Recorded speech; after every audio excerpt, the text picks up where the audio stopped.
Untold secrets of relationship and parenting preparing is better than repairing. Ram garu మరియు విజయ పెద్దన గారు నిర్వహిస్తున్న ఈ క్లాస్లో మీరు జాయిన్ అవ్వాలి అనుకుంటున్నారా? ఈ నెంబర్కి సంప్రదించండి. టాప్ మోర్ యూఎస్ బేస్డ్ ఈ లెర్నింగ్ ప్లాట్ఫామ్. మీరు కూడా స్లాట్ బుక్ చేసుకోవాలంటే ఈ నెంబర్కి కాల్ చేయండి. నమస్తే విజయ పెద్దన గారు.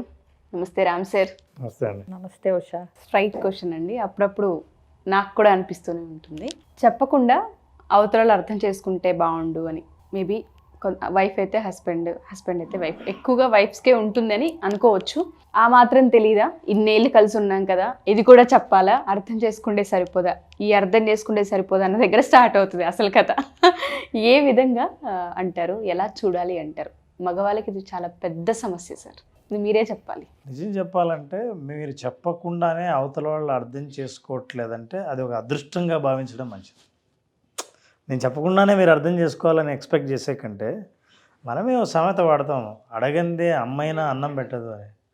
అమ్మే అన్నం పెట్టదు అడగకపోతే, మనం మనసులో ఉన్న మాట మనం చెప్పకపోతే అవతల వాళ్ళకి ఎట్లా అర్థమవుతుంది? ఒకవేళ అట్లా అర్థం చేసుకోవాలని మీరు కోరుకున్నారనుకోండి, సమస్య ఏంటంటే మీరు అడగకపోయినా అతి ఎక్కువగా అర్థం చేసుకొని మిమ్మల్ని ఇబ్బంది పెట్టే ప్రమాదం ఉంది.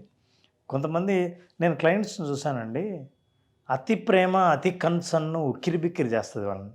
అతి ప్రేమ అతి కన్సర్న్, అతిగా కన్సర్న్ చేయడం అంటే దానికి పేరేంటో తెలుసా? ప్రేమ. సో అతి ప్రేమతో చంపేస్తున్నాడు మా ఆయన అన్న వాళ్ళని నేను చాలామంది చూసాను. నేను కూడా చూశానండి. తాగుతున్న మంచినీళ్ళ బాటిల్ కూడా మంచిదా కాదా, ఇది నువ్వు ఎప్పుడు తాగాలి, ఎప్పుడు నిద్ర లేవాలి, నువ్వు ఏవేవి పాటించాలి, ఇంట్లో ఏవేవి భక్తి స్తోత్రాలు నువ్వు చెప్పాలి, ఏ యోగా చేస్తే నీకు మంచిది, దగ్గరుండి నువ్వు ఇష్టం లేకపోయినా నీ మూడుతో సంబంధం లేకుండా నువ్వు చేసేదాకా వదలకుండా ఎంత శ్రద్ధ తీసుకుంటున్నానో తెలుసా? అయినా నీకు ఎంజాయ్ చేయటం రాదులే. నీకు రాదు అసలు.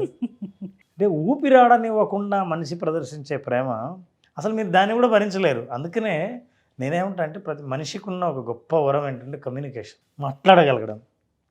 పైగా నా మనసులో ఆలోచన ఎంత ఉందో అంతవరకు మాత్రమే మాట్లాడగలిగిన శక్తి నాకు ఉన్నప్పుడు అంతకంటే మీరు ఎక్కువ అర్థం చేసుకోవాలని కూడా నేను కోరుకోకూడదు.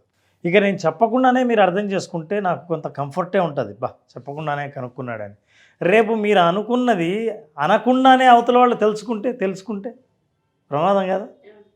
కాబట్టి నాణానికి ఉన్న రెండు వైపులా ఈ విషయాల్ని గమనిస్తే మనం మాట్లాడడం నేర్చుకోవాలి, ఎక్స్ప్రెస్ చేయడం నేర్చుకోవాలి. సరే మీ ఆవిడ అంటే మీ ఆయన అంటే మీరు చెప్పినా చెప్పకపోయినా చెప్పకముందే మీరు ఏం చెప్పాలనుకున్నారో మీ చేత చెప్పించే లోపే వీళ్ళు తెలుసుకోవచ్చేమో. కానీ మీకు ఇదే అలవాటు బయట ఉంటే మీరు ఎక్కడైనా సరే మీకు ఏం కావాలో ఒక రెస్టారెంట్కి వెళ్ళో లేదా మీరు షాపింగ్ చేయాలని అనుకోనో మీకు కావాల్సిన వస్తువును స్పష్టంగా మీకు ఏం కావాలో అడగకపోతే వాళ్ళు ఏమి ఇచ్చినా మీరు తీసుకొస్తారా? వాళ్ళు అర్థం చేసుకోవాలనుకుంటారా? స్పెసిఫిక్గా మీ నీడ్స్ చెప్పట్లేదా? ఎవరైనా అంతే మనిషి. కాబట్టి ప్రతిసారి ఇది మొదటిసారి అనుకొని చెప్పేవాళ్ళు చెప్పాలి. ఇక వినేవాళ్ళు ఎవరైనా సరే అర్థం చేసుకునేవాళ్ళు వాళ్ళ ప్యాటర్న్స్ని అబ్జర్వ్ చేయాలి. అంటే వీళ్ళు ఏమి ఇష్టపడతారు, ఏం కోరుకుంటారు, ఈ టైంలో రెస్ట్ అవసరం, ఈ టైంలో దీన్ని ఇష్టపడరు, ఈ టైంలో వీళ్ళు ఇలా మాట్లాడతారు.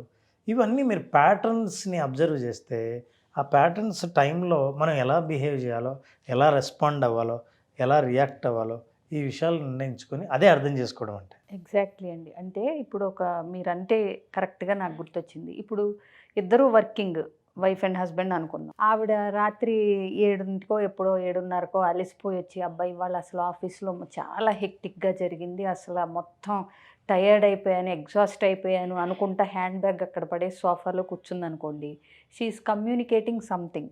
అర్థం చేసుకోగలిగితే అక్కడ చేసుకోవాలి.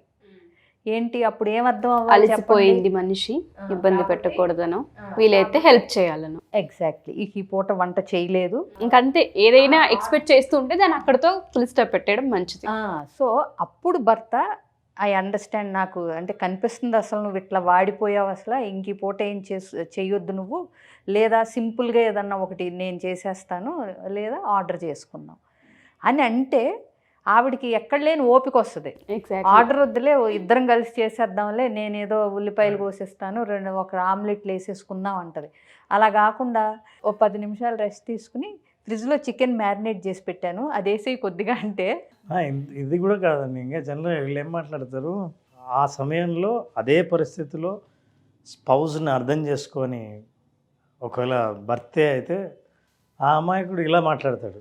అంటే నేను అలసిపోయాను, అయ్యో చాలా ఈరోజు లాంగ్ డే, చాలా మీటింగ్స్ ఉన్నాయి, విసుగొచ్చేస్తుందని బ్యాగ్ ఇక్కడ పడేస్తే మేము పని చేయలేదా, మాకు రాదా విసుగు, నువ్వేనా పని చేస్తున్నది, నేను ఇంకా ట్రావెల్ చేస్తున్నాను నీకంటే దూరం. రెగ్యులర్గా వినే డైలాగ్ ప్రతి ఇళ్ళల్లోనూ. అసలు మీరు ఏమో అనుకున్నాను కానీ అమాయకుడు అని ట్యాగ్ వేసి ఇవన్నీ ఆ? గత 2-3 ఎపిసోడ్స్ నుంచి నేను observe ఏంటంటే చేస్తున్నాను. అసలు అంటే ఇందాక నాకు అంత అనిపించలేదు కానీ ఇప్పుడు అమాయకుడు అని మీరు ఎలా అంటారు?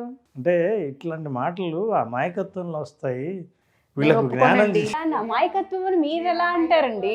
మీ ఇద్దరు ఇలా దాడి చేసి ఇది అమాయకత్వం అని ఒప్పుకోకపోతే, యాజ్ ఏ థెరపిస్ట్ నేను క్లయింట్స్ని ఎట్లా చూస్తానంటే, వీళ్ళకే గనక ఈ జ్ఞానం ఉండుంటే, వీళ్ళకే గనక ఈ విషయాలు తెలిసి ఉండుంటే బహుశా వీళ్ళ మాట తీరు మారేదేమో Of course. అన్న హోప్తో నేను చూడడం వల్ల కానీ అయినా అమాయకుడు అని పేరు పెట్టకూడదు. తెలియని వాడు, దాన్ని అజ్ఞాని అని కూడా తెలుసుకోలేని వాడు. ఈ అజ్ఞాని ఒకటి, ఈ అమాయకుడు ఒకటి, చాలా ఇబ్బందిగా ఉన్నాయి విజయవాడ నాకు. అదే అమ్మాయి వైపు వస్తే అలా మాట్లాడట్లేదు వచ్చారు మీరు. జీవితాలు బాగు చేద్దామండి ఇద్దరూ అదే. తప్పకుండా సార్, ఆ సెషన్ కూడా మనం March 10th అందుకే కదా పెడుతున్నాం రామ్ సార్. తప్పకుండా మార్చి 10th మా ఉద్దేశం కూడా ఏంటంటే అండి, నేను విజయ గారు కొన్ని అన్టోల్డ్ సీక్రెట్స్ అని ఎందుకన్నామంటే, మనకు తెలియకుండానే మన పూర్వీకులు అంటే మన తల్లిదండ్రులు కానీ వాళ్ళ తల్లిదండ్రులు కానీ కొన్ని విషయాలు తెలుసున్నా ఎలా చెప్పాలో తెలియకపోయి ఉండొచ్చు, లేదా ప్రత్యేకంగా ఇది అని ప్రీ మ్యారిటల్ కౌన్సిలింగ్ అన్న పేరుతో చెప్పి ఉండకపోయి ఉండొచ్చు. ఇట్లాంటి అతి చిన్న విషయాలు చెప్పినప్పుడు అది సీక్రెట్లా ఉంటుంది.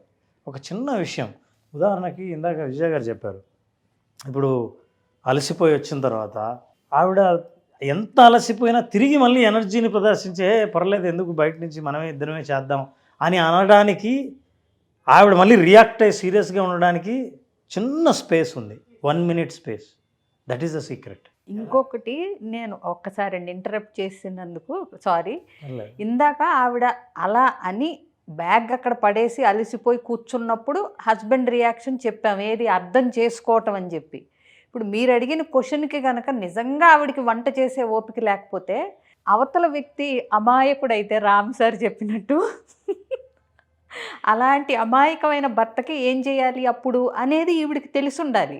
నా భర్త చాలా అమాయకుడు, ఇప్పుడు నేను మాత్రం పని చేయలేదా, నాకు మాత్రం విసుగురాదా అంటాడు, కాబట్టి నేను ఇవాళ చాలా అలసిపోయాను, అబ్బో పొద్దున్నుంచి మీటింగ్స్ అది నా బుర్ర తినేశారు, ఈ పూటకి వంట చేసే ఓపిక లేదు, ఏదో ఒకటి మీరే మేనేజ్ చెయ్యండి అని చెప్పగలగాలి కొంతమంది అమాయకులకి. అమాయకత్వం ఒప్పుకుంటేనే నేర్చుకోవడానికి అవకాశం ఉంటుంది. లేదు నాకు అన్నీ తెలుసు అన్నాడంటే దేవుడు కూడా ఇట్లాంటి వాడిని బాగు చేయలేడు. మీరు అన్నట్టుగానే మేబీ తెలుసో తెలియకో ఆ ప్రెస్టేషన్లోనూ ఆ ఫ్రాక్షన్ ఆఫ్ సెకండ్స్లో రియాక్ట్ అయ్యే ప్రాసెస్ తెలియదు, కానీ తెలియకుండానే మిస్కమ్యూనికేషన్స్ వస్తూ ఉంటుంటాయి, దానివల్ల ఇబ్బందిగా ఫీల్ అవుతూ ఉంటుంటారు. Untold secrets of relationship and parenting ఈ సెషన్కి సంబంధించి ఆఫ్లైన్ మనం డిజైన్ చేసాం కాబట్టి ఎన్రోల్స్ చేసుకునే వాళ్ళు కావచ్చు, ఎంక్వైరీ చేసే వాళ్ళు కావచ్చు, ఇంకా కొన్ని డౌట్స్ ఉండి మన ఎపిసోడ్స్ చూద్దాం ఇంకేం చెప్తారో టైం ఉంది కదా అని అనుకునే వాళ్ళు కావచ్చు. మీరు ఇచ్చే సజెషన్ ఏంటి, ఎలా హెల్ప్ అన్ని విధాలుగా అంటున్నాను, పిల్లల పట్ల అవ్వచ్చు, అత్తమామల పట్ల అవ్వచ్చు, భార్యాభర్తల ఇద్దరి మధ్య అవ్వచ్చు, ఫ్యామిలీ పరంగా అవ్వచ్చు, తల్లిదండ్రుల మధ్య అవ్వచ్చు, మన ఈ క్లాస్ వాళ్ళకి ఏ విధంగా హెల్ప్ అవుతుంది అంటారు? No assumptions, no expectations, only communication. అంతే, నువ్వు అనుకుంటావు, నువ్వు అనుకున్నదే అవ్వాలని ఏంటమ్మా, అనుకోవటం వేరు, బయటికి చెప్పటం వేరు, ఆశించటం వేరు, నువ్వు దాన్ని చెప్పటం వేరు.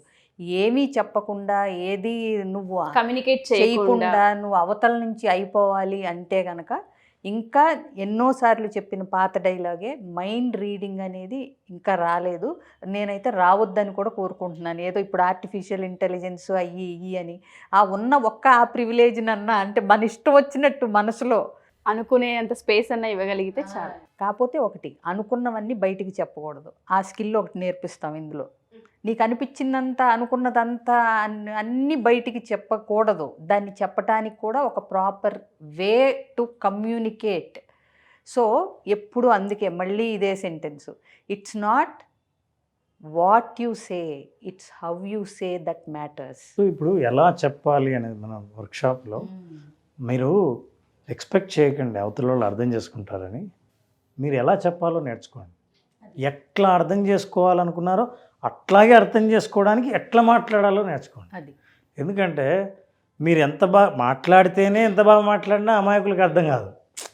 కాబట్టి వాళ్ళకి అర్థమయ్యేటట్టు ఎట్లా చెప్పాలి వాళ్ళకైనా సరే అని తెలుసుకోవాలంటే ఖచ్చితంగా ఈ వర్క్షాప్ ఉపయోగపడుతుంది. మగవాళ్ళంతా అట్లీస్ట్ మీరు ఉన్నారన్న ధైర్యంతోనే వస్తారనిపిస్తుంది నాకు. ఇంతకు మించి నేను కూడా ఏం చెప్పలేదు. అలాంటి వాడి కోసం ఎదురు చూస్తున్నారేమో తెలియదు. అమాయక భర్తలందరూ రామ్ సార్ ఉన్నారు. ఒక జడ్జిమెంట్కి రాకుండానే మీకు ఈ క్లాస్లో సొల్యూషన్ ఇవ్వడం జరుగుతూ ఉంటుంది. అండ్ చాలా విషయాలపైన అవగాహన వచ్చే అవకాశం ఉంటుంది. కాబట్టి March 10th తప్పకుండా అందరూ ఈ సెషన్ యూటిలైజ్ చేసుకుంటారని, ఫ్యామిలీతో వచ్చి అటెండ్ అవుతారని కోరుకుంటున్నాం. Thank you ma'am. Thank you sir. Thank you.